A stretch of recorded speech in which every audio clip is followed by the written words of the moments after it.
जी हां दोस्तों, जैसे ही दूसरा T20 मैच खत्म हुआ, कप्तान सूर्य कुमार यादव ने तीसरे T20 के लिए अपनी घातक प्लेइंग 11 घोषित कर दिया है। तीसरे मुकाबले में भी दक्षिण अफ्रीका को कड़ी टक्कर देने के लिए सूर्य कुमार यादव ने अपनी प्लेइंग 11 में अहम बदलाव किए हैं। अपने शानदार कप्तानी अंदाज में सूर्य कुमार ने 4 बड़े खिलाड़ियों को बाहर का रास्ता दिखाकर उनकी जगह युवा जोश से भरे खिलाड़ियों को शामिल किया है। इसमें सबसे चौंकाने वाला नाम है युवा ओपनर बल्लेबाज यशस्वी जायसवाल का। ईशान किशन के साथ 3 और नए खिलाड़ी भी टीम में जगह बना चुके हैं, जिससे साउथ अफ्रीका टीम के कप्तान एडेन मार्क्रम सहित पूरे विपक्षी दल को इस अचानक बदलाव ने हैरानी में डाल दिया है। कप्तान सूर्य कुमार यादव का यह कदम उनके आक्रामक खेल और टीम की ताजा परिस्थितियों के अनुसार बदलाव करने की सोच को दर्शाता है। उन्होंने साफ कर दिया है कि इस बार टीम इंडिया का इरादा किसी भी हाल में साउथ अफ्रीका को चारों खाने चित्त करने का है। दोस्तों, इन बड़े बदलावों से टीम इंडिया की प्लेइंग 11 पहले से भी ज्यादा मजबूत नजर आ रही है। तो दोस्तों, आज हम आपको भारत और दक्षिण अफ्रीका के बीच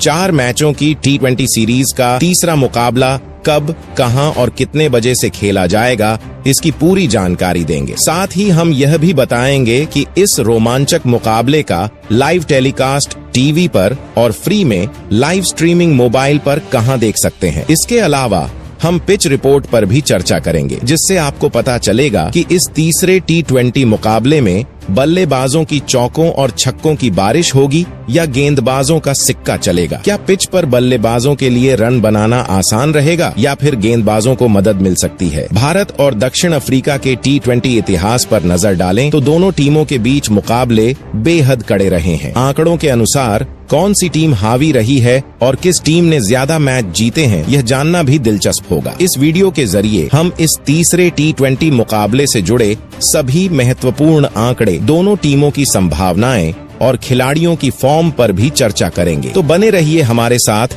इस रोमांचक मुकाबले की हर छोटी बड़ी जानकारी के लिए, ताकि आप यह जान सकें कि आखिर किस टीम का पलड़ा भारी रहेगा।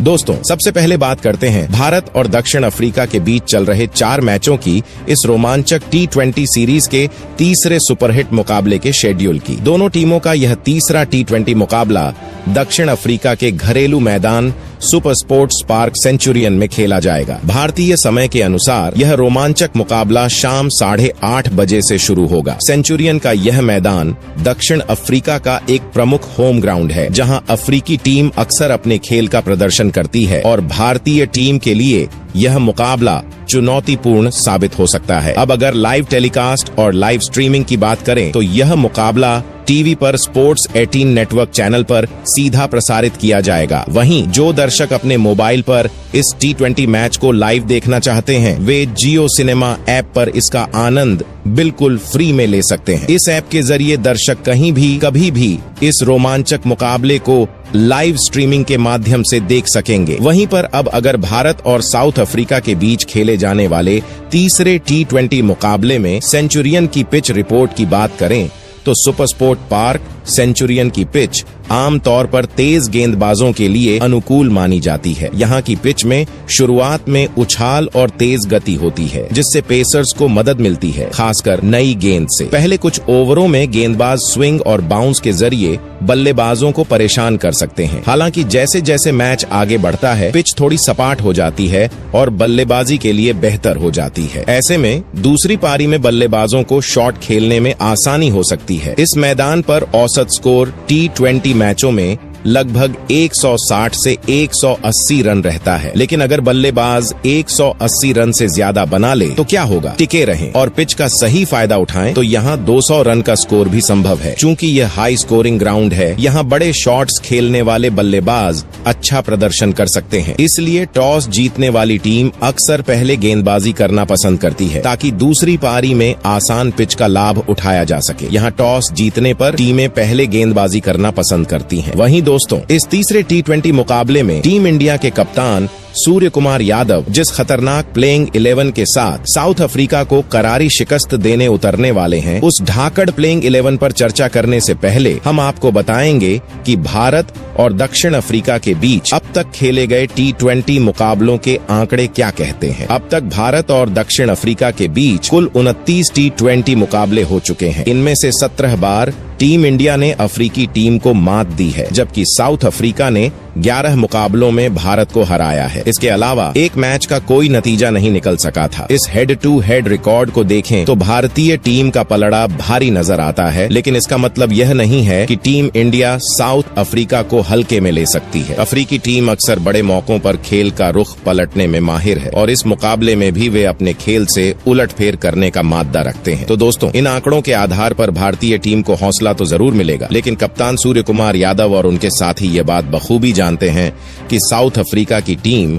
किसी भी वक्त मैच का रुख बदलने की क्षमता रखती है। अब दोस्तों, टीम इंडिया ने साउथ अफ्रीका के खिलाफ तीसरे T20 मुकाबले के लिए जो अपनी प्लेइंग 11 की घोषणा की है, चलिए जानते हैं अब उस प्लेइंग 11 के बारे में। सबसे पहले सलामी बल्लेबाजी क्रम पर विशेष ध्यान दिया गया है। सलामी बल्लेबाजों के रूप में टीम ने 2 अनुभवी और खतरनाक दाएं हाथ के ओपनर बल्लेबाजों का चयन किया है, जो पावर प्ले में आक्रामक शुरुआत दिलाकर विपक्षी टीम पर दबाव बनाने में सक्षम है। पहले सलामी बल्लेबाज के तौर पर टीम ने विकेट कीपर बल्लेबाज संजू सैमसन को मौका दिया है। संजू का हालिया प्रदर्शन बेहद शानदार रहा है। पहले T20 मुकाबले में साउथ अफ्रीका के खिलाफ उन्होंने मात्र 50 गेंदों में 107 रनों की तूफानी पारी खेलते हुए अपना शतक पूरा किया। इस पारी में संजू के बल्ले से 7 चौके और 10 छक्के निकले, जिससे उन्होंने मैदान पर चौकों और छक्कों की बौछार कर दी। उनकी इस ताबड़तोड़ बल्लेबाजी ने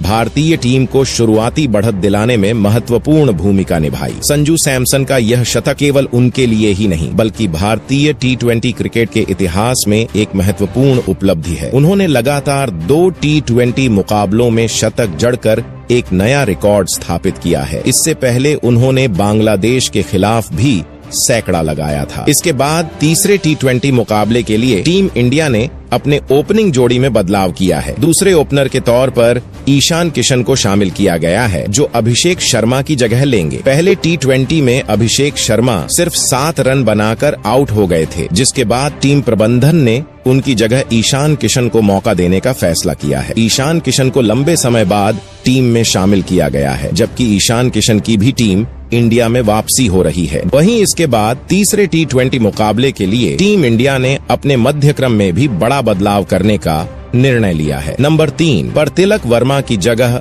ऑलराउंडर रमनदीप सिंह को मौका दिया गया है। हालांकि तिलक वर्मा ने पहले T20 मुकाबले में 33 रनों की अच्छी पारी खेली थी और अपनी बल्लेबाजी क्षमता का प्रदर्शन किया था, फिर भी टीम प्रबंधन ने रमनदीप को अवसर देने का फैसला किया है। रमनदीप सिंह हाल ही में इमर्जिंग एशिया कप में अपने शानदार ऑलराउंड प्रदर्शन से सभी का ध्यान खींच चुके हैं। उनकी बल्लेबाजी और गेंदबाजी में बेहतरीन संतुलन ने उन्हें तीसरे T20 मुकाबले के लिए एक मजबूत दावेदार बना दिया है। अगर रमनदीप तीसरे T20 में प्लेइंग 11 में शामिल होते हैं तो यह उनके लिए डेब्यू मैच होगा, जो उनके करियर के लिए एक महत्वपूर्ण अवसर साबित हो सकता है। रमनदीप की इस नई भूमिका से टीम को एक अतिरिक्त गेंदबाजी विकल्प मिलेगा और उनकी फिनिशिंग क्षमता भी टीम के लिए लाभदायक हो सकती है। अब यह देखना रोमांचक होगा कि अपने डेब्यू मैच में वह कैसा प्रदर्शन करते हैं। वहीं दोस्तों, तीसरे T20 मुकाबले में भारतीय टीम के कप्तान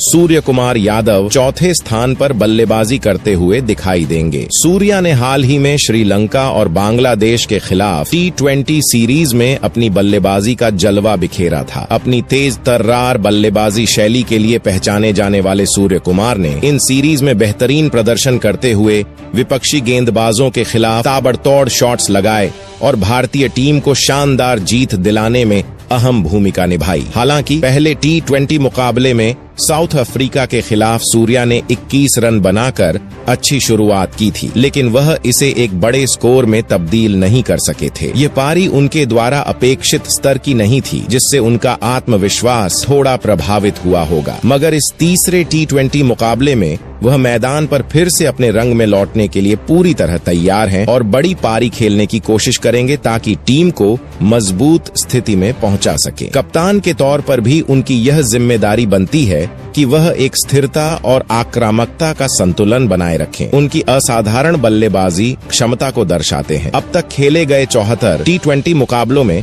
सूर्या ने लगभग 2600 रन बनाए हैं, जो उनके निरंतरता और क्षमता को स्पष्ट करता है। उनकी बल्लेबाजी का स्ट्राइक रेट 175 का है, जो उन्हें T20 फॉर्मेट में दुनिया के सबसे खतरनाक बल्लेबाजों में से एक बनाता है। सूर्य कुमार के नाम पर इस फॉर्मेट में 4 शतक और 20 अर्धशतक दर्ज हैं, जो बताता है कि वह किस हद तक विपक्षी गेंदबाजों पर हावी हो सकते हैं। उनकी आक्रामकता और पावर हिटिंग की क्षमता उन्हें किसी भी मैच की तस्वीर पलटने वाले बल्लेबाज के रूप में प्रस्तुत करती है। तीसरे T20 में फैंस को उम्मीद है कि सूर्या अपने धमाकेदार शॉट्स और शानदार फॉर्म से न केवल रन बनाएंगे, बल्कि टीम को जीत की ओर अग्रसर करने में अहम योगदान देंगे। उनके अनुभव और आत्मविश्वास के साथ वह एक ऐसी पारी खेल सकते हैं जो टीम के लिए निर्णायक साबित हो। वहीं इस तीसरे T20 मुकाबले में भारतीय टीम के उपकप्तान हार्दिक पांड्या महत्वपूर्ण भूमिका निभाएंगे। हार्दिक पांड्या, जो वर्ल्ड क्रिकेट के सबसे बेहतरीन ऑलराउंडर माने जाते हैं, टीम इंडिया के लिए एक बड़े मैच विनर साबित होते हैं। हालांकि पहले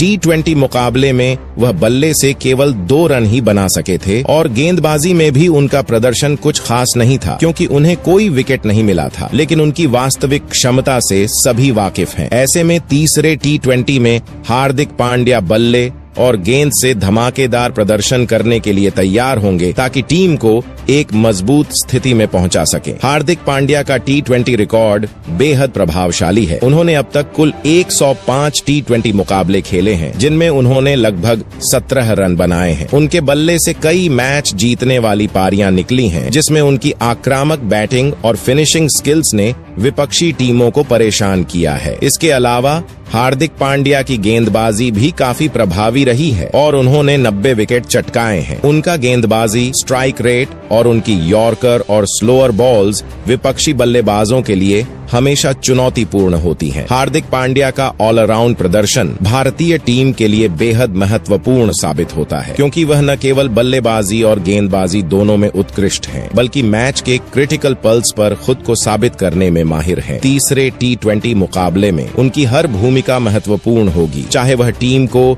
एक अच्छा स्कोर बनाने में मदद करें या गेंदबाजी में विकेट निकालकर टीम के लिए वापसी कराएं। हार्दिक के लिए यह मैच एक शानदार प्रदर्शन करने का बेहतरीन अवसर होगा, क्योंकि वह हमेशा टीम के लिए मैच बदलने का काम कर सकते हैं। इसके बाद तीसरे T20 मुकाबले में भारतीय टीम के नंबर 1 फिनिशर बल्लेबाज रिंकू सिंह को अहम भूमिका निभाते हुए देखा जाएगा। रिंकू सिंह, जो इस समय T20 फॉर्मेट में विश्व क्रिकेट के सबसे बेहतरीन फिनिशर बल्लेबाजों में से एक माने जाते हैं, अपनी विस्फोटक बल्लेबाजी से किसी भी मैच का रुख पलटने की क्षमता रखते हैं। उनकी बल्लेबाजी में वो जोश और ऊर्जा है जो अंतिम ओवरों में एक नतीजे को बदल सकता है। रिंकू ने कई बार यह साबित किया है कि वह दबाव में भी शानदार पारी खेल सकते हैं और टीम को जीत दिलाने में सक्षम है। हालांकि पहले T20 मुकाबले में रिंकू सिंह को बल्लेबाजी के लिए अंत में आना पड़ा था और इसलिए वह सिर्फ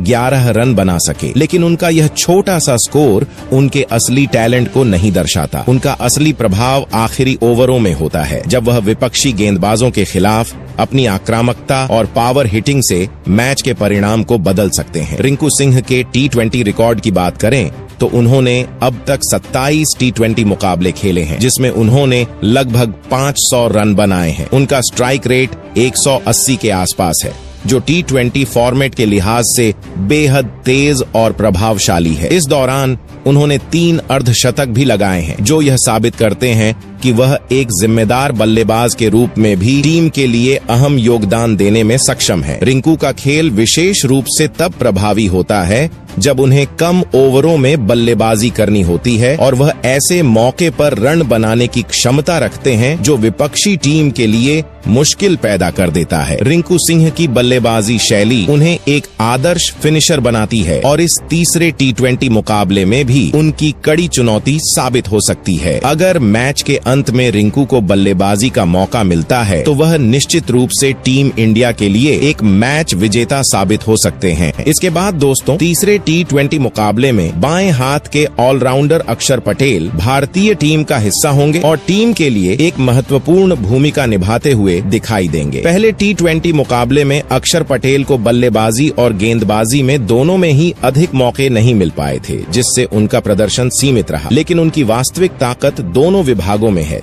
और तीसरे T20 में वह टीम के लिए अहम योगदान देने के लिए तैयार होंगे। अक्षर पटेल के T20 रिकॉर्ड्स को देखें तो उन्होंने 62 T20 मुकाबले खेले हैं, जिसमें उन्होंने अपनी बैटिंग से 500 से ज्यादा रन बनाए हैं। अक्षर ने इस फॉर्मेट में एक शानदार 50-50 रन भी बनाया है, जो उनके बल्ले से एक आक्रामक पारी का परिचायक है। लेकिन उनका असली कमाल उनके गेंदबाजी में नजर आता है। अक्षर पटेल ने अपनी फिरकी गेंदबाजी से इस फॉर्मेट में 60 से अधिक विकेट चटकाए हैं, जो उनकी गेंदबाजी क्षमता और विपक्षी बल्लेबाजों पर दबाव बनाने की क्षमता को दर्शाता है। अक्षर की गेंदबाजी किफायती होने के साथ साथ विकेट लेने की क्षमता से भी भरी हुई है, जो उन्हें एक महत्वपूर्ण गेंदबाज बनाता है, खासकर जब टीम को बीच के ओवरों में विकेट की जरूरत होती है। उनकी विविधता, खासकर उनकी गुगली और फ्लिपर, उन्हें विपक्षी बल्लेबाजों के लिए चुनौतीपूर्ण बनाती है। T20 क्रिकेट में अक्षर पटेल का योगदान सिर्फ गेंदबाजी तक सीमित नहीं है, बल्कि वह निचले क्रम में आकर अच्छे रन भी बना सकते हैं, जिससे वह एक ऑलराउंडर के तौर पर टीम इंडिया के लिए एक बहुमूल्य खिलाड़ी साबित होते हैं। तीसरे T20 में उनके ऑलराउंड प्रदर्शन से टीम को जीत की दिशा में मदद मिल सकती है। वहीं दोस्तों, तीसरे T20 मुकाबले में दूसरे स्पिन गेंदबाज के तौर पर वरुण चक्रवर्ती भारतीय टीम की प्लेइंग 11 में जगह बनाएंगे। वरुण चक्रवर्ती, जो एक मिस्ट्री स्पिनर के रूप में प्रसिद्ध हैं, ने पहले T20 मुकाबले में साउथ अफ्रीका के खिलाफ शानदार गेंदबाजी करते हुए 3 विकेट लेकर अपनी टीम को महत्वपूर्ण सफलता दिलाई थी। उनकी कंजूसी और विविधतापूर्ण गेंदबाजी ने साउथ अफ्रीका की बल्लेबाजी को पूरी तरह से परेशान किया और विपक्षी बल्लेबाजों को रन बनाने में मुश्किलें पेश आईं। वरुण की फिरकी, खासकर उनकी गुगली और फ्लिपर, उन्हें एक खतरनाक विकल्प बनाती है, खासकर उस वक्त जब टीम को विकेट की जरूरत होती है। वरुण चक्रवर्ती के T20 रिकॉर्ड्स पर नजर डालें तो उन्होंने अब तक इस फॉर्मेट में 10 विकेट लिए हैं, जो उनके गेंदबाजी कौशल को दर्शाता है। हालांकि यह आंकड़ा सीमित है, लेकिन एक मिस्ट्री स्पिनर के रूप में उनकी गेंदबाजी हमेशा विपक्षी टीम के लिए चुनौतीपूर्ण रही है। उनकी गेंदबाजी में वो चतुराई और विविधता है जो किसी भी बल्लेबाज को कड़ी मेहनत करने पर मजबूर करती है। उनका यॉर्कर, स्लोअर बॉल्स और ड्रिफ्टिंग स्पिन सभी प्रकार के शॉट्स के लिए खतरनाक साबित होते हैं। इस तीसरे T20 मुकाबले में वरुण चक्रवर्ती की भूमिका महत्वपूर्ण होगी, क्योंकि उनकी स्पिन गेंदबाजी का इस्तेमाल टीम इंडिया को मध्य ओवरों में विकेट निकालने और मैच में दबाव बनाने के लिए किया जा सकता है। वह सटीक और किफायती गेंदबाजी करते हुए मैच के निर्णायक क्षणों में टीम को मदद देने की क्षमता रखते हैं। उनके पास विकेट लेने का खतरा हमेशा बना रहता है और टीम इंडिया को उनसे इस मुकाबले में अहम विकेटों की उम्मीद होगी। वहीं अब तीसरे T20 मुकाबले में तेज गेंदबाज आवेश खान भारतीय टीम की प्लेइंग 11 में शामिल होंगे। आवेश खान की वापसी भारतीय टीम के लिए एक बड़ी राहत है, खासकर जब से वह करीब 6 महीने बाद T20 स्क्वाड में वापस आए हैं। साउथ अफ्रीका के खिलाफ खेले गए पहले T20 मुकाबले में उन्होंने अपनी बेहतरीन गेंदबाजी का प्रदर्शन किया था, जहां उन्होंने 2 महत्वपूर्ण विकेट लेकर अपनी उपस्थिति दर्ज कराई और साबित किया कि वह भारतीय टीम के लिए एक प्रभावशाली तेज गेंदबाज हैं। आवेश खान के T20 रिकॉर्ड की बात करें तो उन्होंने अब तक 24 T20 मुकाबले खेले हैं और इन मुकाबलों में उन्होंने 27 विकेट चटकाए हैं, जो उनके गेंदबाजी कौशल को स्पष्ट रूप से दर्शाता है। उनकी गेंदबाजी में खास बात यह है कि वह पावर प्ले और डेथ ओवरों में बेहद प्रभावी होते हैं। पावर प्ले में उनकी यॉर्कर और इनस्विंग गेंदें विपक्षी बल्लेबाजों को दबाव में डाल देती हैं, जबकि डेथ ओवरों में वह अपने सटीक यॉर्कर्स और बाउंसरों के साथ मैच के अंतिम क्षणों में विकेट निकालने का काम करते हैं। आवेश खान की गेंदबाजी की शैली उन्हें विशेष रूप से डेथ ओवरों के दौरान एक खतरनाक विकल्प बनाती है। उनकी गति, स्विंग और यॉर्कर्स विपक्षी बल्लेबाजों के लिए हमेशा चुनौतीपूर्ण रहते हैं, खासकर जब मैच का दबाव बढ़ता है। तीसरे टी20 में भारतीय टीम को उनसे विकेट की जरूरत होगी और उनकी तेज गेंदबाजी की क्षमता टीम को मध्य और अंत के ओवरों में महत्वपूर्ण सफलता दिला सकती है। इसके बाद तीसरे टी20 मुकाबले में रवि बिश्नोई भारतीय टीम की प्लेइंग 11 में स्पिनर के तौर पर खेलते नजर आएंगे। रवि बिश्नोई ने पिछले 2-3 सालों में खुद को भारतीय टीम के सबसे प्रभावी स्पिन गेंदबाजों में से एक के रूप में स्थापित किया है। उनकी फिरकी गेंदबाजी ने टी20 फॉर्मेट में उन्हें एक महत्वपूर्ण खिलाड़ी बना दिया है। विशेष रूप से उनकी गुगली और कट्टर गेंदें विपक्षी बल्लेबाजों को परेशान करने का काम करती हैं, जिससे वह मैच के मध्य और अंत में विकेट निकालने में बेहद सफल रहे हैं। रवि बिश्नोई के टी20 आंकड़ों पर नजर डालें तो उन्होंने इस फॉर्मेट में लगभग 50 विकेट चटकाए हैं, जो उनके प्रभावशाली प्रदर्शन को दर्शाता है। पहले टी20 मुकाबले में जब भारत का मुकाबला साउथ अफ्रीका से था, रवि बिश्नोई ने अपनी फिरकी की जादूगरी का प्रदर्शन किया। उन्होंने साउथ अफ्रीका के 3 बल्लेबाजों को अपनी गेंदों से फंसाकर बेहतरीन गेंदबाजी की थी, जो कि उनकी काबिलियत और टीम के लिए उनके महत्व को साबित करता है। रवि बिश्नोई का खेल विशेष रूप से उन परिस्थितियों में प्रभावी होता है जब पिच में स्पिन गेंदबाजी के लिए मदद होती है। वह बीच के ओवरों में विपक्षी टीम के बल्लेबाजों पर दबाव बनाने में माहिर हैं और बल्लेबाजों को चकमा देने के लिए अपनी गेंदबाजी में विविधता का उपयोग करते हैं। इस तीसरे टी20 मुकाबले में रवि बिश्नोई को एक बार फिर से अपनी स्पिन गेंदबाजी से साउथ अफ्रीका के बल्लेबाजों को रोकने और महत्वपूर्ण विकेट निकालने का अवसर मिलेगा। उनकी गेंदबाजी भारतीय टीम के लिए एक निर्णायक भूमिका अदा कर सकती है, खासकर जब टीम को विकेटों की सख्त जरूरत हो। वहीं पर दोस्तों, तीसरे टी20 मुकाबले में भारतीय टीम की प्लेइंग 11 में नंबर 11 पर बाएं हाथ के तेज गेंदबाज अर्शदीप सिंह शामिल होंगे। अर्शदीप सिंह, जो विशेष रूप से टी20 फॉर्मेट में अपनी सटीक और किफायती गेंदबाजी के लिए प्रसिद्ध हैं, पावर प्ले और डेथ ओवरों में बेहद प्रभावी रहे हैं। उन्होंने पहले टी20 मुकाबले में साउथ अफ्रीका के खिलाफ पावर प्ले में शानदार गेंदबाजी की और टीम को शुरुआती सफलता दिलाई थी। उनके सटीक यॉर्कर्स और बाउंसर साउथ अफ्रीका के बल्लेबाजों के लिए काफी चुनौतीपूर्ण साबित हुए थे। अर्शदीप सिंह के टी20 आंकड़े की बात करें तो उन्होंने अब तक 57 टी20 मुकाबले खेले हैं और इस फॉर्मेट में लगभग 90 विकेट अपने नाम किए हैं। उनकी गेंदबाजी में बेहतरीन यॉर्कर, स्लोअर बॉल्स और बाउंसर प्रमुख रूप से शामिल हैं, जो पावर प्ले और डेथ ओवरों के दौरान विपक्षी टीम के लिए रन बनाने की राह को और भी कठिन बना देते हैं। अर्शदीप की ताकत उनकी गेंदबाजी की सटीकता में है, जो उन्हें मुश्किल हालात में भी विकेट निकालने का मौका देती है। तो दोस्तों, आपको टीम इंडिया की तीसरे टी20 मुकाबले के लिए जो प्लेइंग 11 हमने सुझाई है, वह कैसी लगी? क्या आप इससे सहमत हैं या फिर आपके पास भी कोई अलग सुझाव है? हम जानते हैं कि क्रिकेट एक टीम गेम है और हर किसी का नजरिया अलग हो सकता है, इसलिए हमें यह जानकर अच्छा लगेगा कि आपका बेस्ट प्लेइंग 11 क्या है।